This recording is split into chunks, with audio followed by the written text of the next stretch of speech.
ಪ್ರತಿ ವರ್ಷ ಚೈತ್ರ ಮಾಸದಲ್ಲಿ ನಡೆಯುವಂತೆ ಈ ವರ್ಷವೂ ಶ್ರೀ ಹೊನ್ನಾದೇವಿ, ಶ್ರೀ ಆಂಜನೇಯ ಸ್ವಾಮಿ ಹಾಗೂ ಶ್ರೀ ಚಿಕ್ಕಮ್ಮದೇವಿಯವರ ಜಾತ್ರಾ ಮಹೋತ್ಸವ ಬಿಳಿಗೆರೆಯಲ್ಲಿ ವಿಜೃಂಭಣೆಯಿಂದ ನೆರವೇರುತ್ತಿದೆ.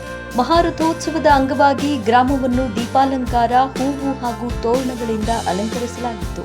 ಕಣ್ಣು ಕೋರೈಸುವ ವಿದ್ಯುತ್ ದೀಪಗಳ ಬೆಳಕಿನಲ್ಲಿ ಉತ್ಸವ ಮೂರ್ತಿಗಳನ್ನು ನೋಡಿ ಸಹಸ್ರಾರು ಭಕ್ತರು ಕಣ್ತುಂಬಿಕೊಂಡರು. ನಂದಿ ಧ್ವಜ ಕುಣಿತ, ಎತ್ತರದ ಬಸವನ ಮೇಲೆ ಡೋಲು ಏರಿಸಿ ಬಾರಿಸುತ್ತಿದ್ದ ಯುವಕರು, ವಾದ್ಯಗಳ ಹಿಮ್ಮೇಳ ಜಾತ್ರೆಯ ಸಂಭ್ರಮಕ್ಕೆ ಮತ್ತಷ್ಟು ಕಳೆ ತಂದಿತ್ತು. ದೇವಾಲಯದಲ್ಲಿ ನಿತ್ಯ ಪೂಜೆಗೊಳ್ಳುವ ದೇವರುಗಳಿಗೂ ವಿಶೇಷ ಅಲಂಕಾರ. ಬಿಸಿಲಿನಲ್ಲಿ ದೂರಗಳಿಂದ ಜಾತ್ರೆಗೆ ಬಂದಿದ್ದ ಭಕ್ತಾದಿಗಳಿಗೆ ಪಾನಕ, ಮಜ್ಜಿಗೆ ಜೊತೆಗೆ ಪ್ರಸಾದದ ವ್ಯವಸ್ಥೆಯನ್ನು ಗ್ರಾಮಸ್ಥರು ಮಾಡಿದ್ದರು.